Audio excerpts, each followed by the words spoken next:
Mas uma coisa que me interessa nessa história toda que você está me contando é que, por mais que a gente teve histórias, momentos da história do Brasil que a gente foi para um âmbito autoritário da coisa, Sim. o Brasil, por algum motivo, nunca se perdeu tanto nisso, no sentido que não foi um Mao Tse Tung, tá ligado? Da vida. Porque aqui tinha os militares, essa é uma questão que você colocou interessantíssima, que está até no meu livro, no meu curso, lá, Ditadura Brasileira, que é a seguinte, os militares brasileiros não eram nazistas, fascistas, aí é bobagem quando eu falo, daquela época, né, de 64, eles são positivistas, ou seja, um Estado central forte, modernizador, autoritário, né? E vem Mas eles são patriotas. Sim, naquele eles momento, sim. Bem do que eles não tem nada a ver com o Bolsonaro. O Bolsonaro é traidor da pátria, né? Ele é okay, traidor. Okay. Ele se ajoelha pro imperialismo americano. Você imagina? Ele se ajoelha para quem salvar os filhos dele. Ele não faz uma coisa. Aí, os militares, você tem um programa naquele momento de nacionalismo, de industrialização rápida, de inserção no Brasil no mundo, do Brasil ser uma potência no hemisfério sul, potência militar no hemisfério sul, vem até a história da bomba atômica, né? Começa a se fazer um programa... Que a gente tem, com certeza, uma não tem. Não, deve ser... Tem o Bolsonaro, que é a nossa bomba atômica. Lembrar que em Hiroshima morreram 150 mil no bombardeio atômico. O Bolsonaro já matou 600 mil no Brasil com a pandemia. Calma. Só para ver, ele é 4 vezes... mil, vai. Não, mas já estamos chegando a 600 mil. Não, eu sei, mas dá para pôr tudo na conta do Bolsonaro. Não, você poderia, diz os especialistas, que de cada 5, se você tivesse tomado as medidas adequadas, você salvaria 4 tal, né? Você teria condições pelas estatísticas... Eu entendo, mas é que tem que tomar cuidado, porque, tipo, a pandemia é um fenômeno natural, que tem de ser tratado cientificamente. Que, tipo, um ser humano não é também a causa de tudo da parada. Eu acho que é importante dar esse fato para não parecer que a gente tá batendo no Bolsonaro só por bater, tá ligado? Não, eu tô batendo porque ele é incapaz, é incompetente, é reacionário, é traidor da pátria, é chefe de quadrilha, só isso, é uma forma para homenageá-lo. E ele é tudo isso. Porque mas foi 600 mil pessoas que morreram por causa dele. Mas se você for pegar ação concreta, né, quando você... Ele continua conspirando contra a vacina. Nessa matéria de hoje, ele está conspirando contra a vacina. Bom, quer dizer, é inacreditável. No discurso internacional que ele fez na ONU, ele falou a favor da vacina. Não, mas também falou do Tratikov. O Tratikov é um dos maiores crimes cometidos no Brasil. Que é isso? O Tratikov é o tratamento precoce. O tratamento precoce. E eles inventaram em Manaus... Mas isso está sendo discutido bastante nos Estados Unidos também. Não, mas isso é de pessoal da extrema... Tem de lembrar que os Estados Unidos é chamar Terra da Liberdade Peru no Mútil, né? Então, se você vê lá que tem a Ku Klux Klan, a supremacia branca, que, por sinal, o Bolsonaro trouxe para o Brasil o número 88 daquele clube de tiro... Vejam hoje, tá lá no UOL, aquele 80, eu já sabia que já tinha me contado essa história, eu só não falei, mas saiu agora no UOL, tudo bem, eu vou dizer. 88 é a supremacia branca, é 2 vezes a letra H, de Heil Hitler. Entendi. É isso. É o número 8. Ou seja, eles trouxeram isso para o Brasil e está o Eduardo Bolsonaro com isso. E é supremacia. Então, pensar que Estados Unidos é aquela lembrança, dos pais fundadores ali, eu estou me referindo ao processo da independência, a democracia, depois...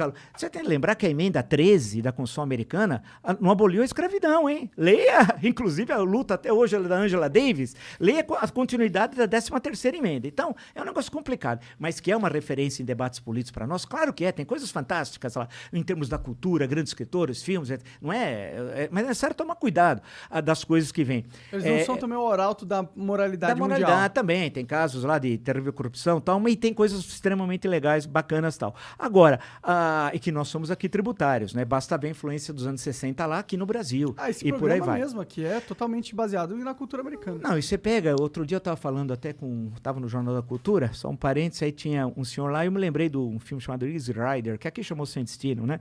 Que é um clássico, né? Com o Peter Fonda, o Dennis Hopper e o Jack Nicholson, que provavelmente é o primeiro filme que rouba a cena. E aí você vê o que é os Estados Unidos, porque eles estão fazendo, porque os Estados Unidos foi do leste para o oeste, né? Veio do Atlântico para o Pacífico, processo de ocupação territorial. E no filme é o contrário, eles querem passar o carnaval em New Orleans, então eles estão vindo da Califórnia, porque a Califórnia é um outro mundo nos Estados Unidos. E aí eles vão chegando no meio oeste, onde estão os caipiras, e aí, vê uns caras cabeludos, tudo, de moto. É uma tragédia, porque eles acabam nem chegando e vendo o carnaval em New Orleans e tal. Então é isso. Isso às vezes trabalha no cinema norte-americano, tem o Mississippi em Chamas, por exemplo. Eu podia citar uns 500 mil filmes. E tem filmes lá no Nascimento do Cinema, Nascimento de uma Nação, que é um clássico do Griffith, é um filme racista, terrivelmente. E por aí vai. Então, a grande questão que eu estou dizendo é que o Bolsonaro, eles trouxeram essa questão norte-americana para cá. E nós não tínhamos isso. Essa questão das armas. Uma das últimas reportagens da Folha de São Paulo, dia desse aí que passou, aumentou o número de pessoas com armas no Brasil 3 vezes. Desde 2019, quando ele assumiu a presidência. Mas você acha isso ruim? Acho, claro que sim. Isso aí é Estados Unidos, que tem aqueles malucos que entram na escola, fuzilam, matam não sei quem. Mas isso pra não que é o cara vai sintoma pequeno de uma parada? Eu não sei se concordo com você nesse sentido. Você imagina 6 armas, você ter 6 armas. Aqui ele fez um carro decreto. não é uma arma. Você imagina o seguinte, por que o cara precisa de 6 armas? Primeiro, com que dinheiro? O cara hoje não tem dinheiro para comprar arroz, feijão e carne. Quem é que vai comprar 6 armas? Né? Isso vai tudo pro crime organizado, no fundo. Né? Quem vai armar? Mais ou né? menos. Eu não, vai teria 6 tudo. armas. Vai tudo pro crime organizado. Quem vai ficar com essas armas? É que o crime no organizado final... não tem problema de conseguir arma, tá ligado? Sim, ele pode conseguir, as nossas fronteiras Ele é são o crime, despoliciadas. afinal, tá ligado? Mas Ele ele não pode precisa até. comprar legalmente Mas as ele paradas. pode até, se o quiser, se assim o desejar, você veja a facilidade de conseguir ter isso. Então, Mas será que o Estado não está sendo meio babá e não permitir o ser humano ter uma arma? Não, o Estado precisa ter segurança pública, algo que o Bolsonaro nem quer, porque o Bolsonaro é criminoso. Mas esquece Ele o é aliado de Bolsonaro por um miliciano. minuto. Mas esquece o Bolsonaro. Vamos mas pensar em liberdades individuais aqui. Liberdade não é ter uma arma. Isso daí é uma Por que não? leitura da extrema-direita norte-americana. E sabe Será? por quê? Isso está na Constituição dos Estados Unidos, mas você tem que entender, 1776, o que era ter arma num país que você está quase só na faixa aqui atlântica, né? E não tem Estado ainda, a estrutura estatal. Nos filmes de Velho Oeste, acho que claro, todo mundo assistiu os grandes faroeste clássicos, John Ford, Tô jogando por Red Dead exemplo. Redemption, que é o jogo Então, do Velho Oeste, muito foda. E pega o John Ford, que é um irlandês, de descendência irlandesa, que é um diretor, assim, fantástico de cinema e tal. Você sempre vê o quê? Chega a família, chega o missionário, vai ocupando aquelas áreas, vem a carroça, sempre assim. Só que não tem lei. É uma tremenda zona. Quem é a lei? É o xerife. Quem é o xerife? É o Estado. Né? Aí que chega e começa, e aí vai envolver até a questão de andar com armas, etc. Porque chegou o xerife. E aí depois vem a prisão, vem isso, vem aquilo, etc. Tal, e por aí vai. Então, e por isso que na Constituição norte-americana fala, naquele momento, nós somos no final do século XVIII, da questão das armas. No caso brasileiro, e você compara com a Europa. A nossa referência não é os Estados Unidos. A nossa referência histórica é a Europa, especialmente a Europa Ocidental. Nós somos tributários da França, da Revolução Francesa. A nossa visão do mundo vem da Grécia, graças a Deus, não vem de Miami, ou de Orlando, Orlando pior ainda. Ali vem a nossa visão. A Europa é social-democrata. Vai ficar doente nos Estados Unidos? Não tem SUS, você morre. Tem gente que agora com a Covid vai ficar pagando a vida inteira o tratamento de saúde. Qual é o maior SUS do mundo? Nós temos o maior serviço público do mundo. E o criminoso do Bolsonaro cortou 22% do orçamento de saúde para o próximo ano. Isso quando nós temos 600 mil mortes e tem os sequelados, hein? Que são milhões. Tem gente que vai ficar a vida inteira, não pode retornar ao trabalho como antigamente por sequelas que traz. Outros problemas emocionais, outros problemas físicos gravíssimos. O Brasil tem de pensar nesses, além da terrível 600 mil famílias destruídas. Quantos órfãos tem no Brasil? Nós não sabemos ainda. Pode ser 20, 30, 50 mil. Quantos aposentados, senhores de idade, sustentavam a família, sustentavam o filho e o neto? Na Bahia, o senador Otto Alencar, outro dia até deu um exemplo, são milhares. Porque eu conheço sempre, porque eu estudei também o semiárido nordestino, né? Pô, tem cidades, sabe? A fonte de renda da cidade era a aposentadoria, que na verdade foi criado pelo Fundo Rural, que vem do governo Médici, vem lá atrás. É aposentadoria e o Bolsa Família. Uma das cidades que eu fiz a tese de doutorado sobre Canudos do século XIX, mas eu fui a Canudos atual, que não é bem Canudos, é vizinha antiga Canudos, agora no nordeste da Bahia. É de papel os Canudos. Não, era porque Canudos, porque é o seguinte, não, você caminhava, sabe por que Canudos? Porque a Caatinga em Tupi é Mata Branca, né? E você ia batendo na vegetação e tinha uns canudos, assim, era um negócio bacana, um negócio legal. E aí, daí que veio, tinha uma freguesia chamada Santo Antônio dos Canudos, daí que surgiu essa expressão, esse nome e tal. Quando eu fui lá, a última vez que eu estive lá foi em 2006, era no segundo turno, que era Alckmin e Lula, né? E foi interessante, que eu escrevi até um artigo para a Folha na época, que eu fiquei vendo como é que funcionava agora a comunidade, e peguei os dados, fui comparando. A cidade tinha 2 fontes de renda, aposentadoria rural e Bolsa Família. A economia local, o PIB local, era quase que desprezível, não tinha nada. Por quê? Porque você está nos semiáridos. Para você desenvolver atividade agrícola é muito difícil. Você cava 30 centímetros, você bate no cristalino, na rocha pura. Então você tinha um pouco de pecuária ali, né? Que era o bode, que eles gostam muito lá na Bahia, tal do bode. A presença do Estado, onde está? O DENOX, o Departamento Nacional de Obras e Contratos, foi na prática destruído, né? Não tem mais nada. O Banco do Nordeste só financia os grandes, deixa sempre os pequenos tomarem na cabeça. A Sudene, está lá, o DENOX, a sede é Fortaleza, Banco do Nordeste, sede Fortaleza, Sudene em Recife. Só que eu estou lá no nordeste da Bahia e não tinha nada, as pessoas sofrendo lá. E em Canudos, naquela época, isso em 2006, a pessoa recebia acho que R$5 para capinar um terreno, cara, por dia. Você olhava e falava, putz, e aquele sol dos diabos, né? Porque eu fui muitas vezes lá, eu nunca vi chover, porque o índice pluviométrico é baixíssimo e tal. Então, quando aí você analisa, passa por isso, você vê que a sociedade brasileira é muito pobre. Nós somos o segundo país mais desigual do mundo. Sério? A pandemia criou milionários no Brasil, mas como é possível? Aumentou, acho que 13 multimilionários na pandemia. Pô, mas todo mundo piorou na pandemia, caramba. Mas faz sentido, na verdade. Eu não sei como, eu gostaria até de saber. Até numa crise existe oportunidade. Sim, os laboratórios ganharam para a fortuna por causa do Bolsonaro, né? Vocês imaginam do cara mostrando aqui para a EMA tá vindo aqui, né? Ele mostra para a EMA, né? Você acha que aquela propaganda de laboratório, aquilo lá foi tudo de graça? Sim. Aqueles laboratórios ganharam fortunas. Mas não só isso é o argumento, né? Por exemplo, as empresas que também fabricam máscara tiveram um boom. Sim, mas os podcasts tiveram um boom, entendeu? Mas aí é competência de vocês, é outra história. Aí vocês não estão vendendo, usando a pandemia como instrumento para lucrar. Isso não tem mas acabou sendo, entendeu? Mesmo que a gente não use. Tá.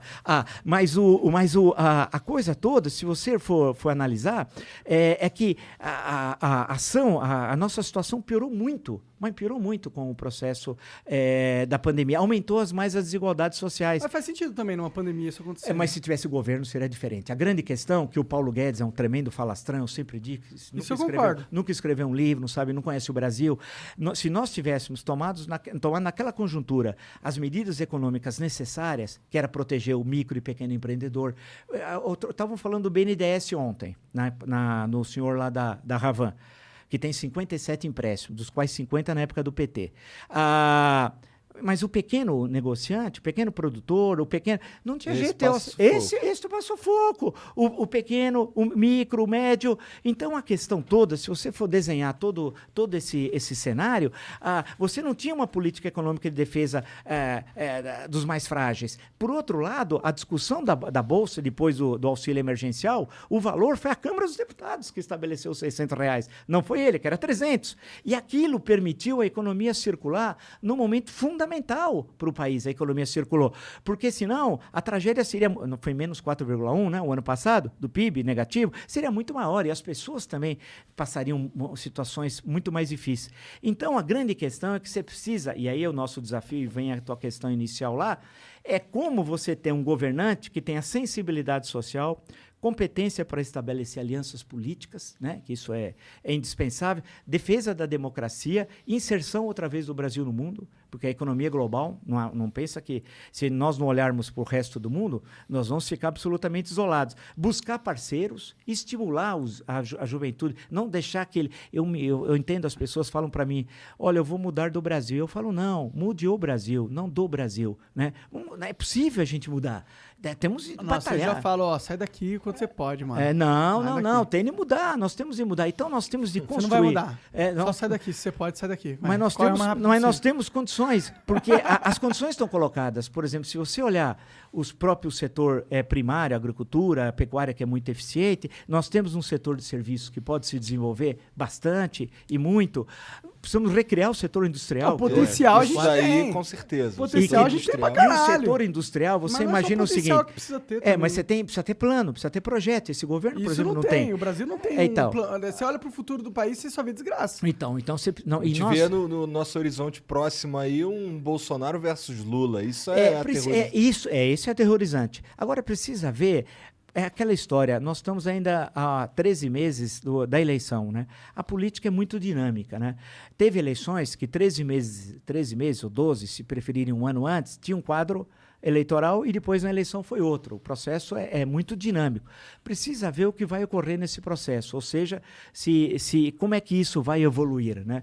Precisa ver se o Bolsonaro fica até o final do mandato. Ninguém sabe se vai ter impeachment, se ele pode até renunciar, ninguém sabe novas denúncias. Não, nenhum dos dois cenários provável, na minha opinião. Tá em aberto. A CPI da pandemia vai apresentar agora dia 20 de outubro o seu relatório. Esse relatório vai para o Tribunal Penal Internacional de Haia, porque tem crimes de lesa humanidade que foram cometidos aqui no Brasil.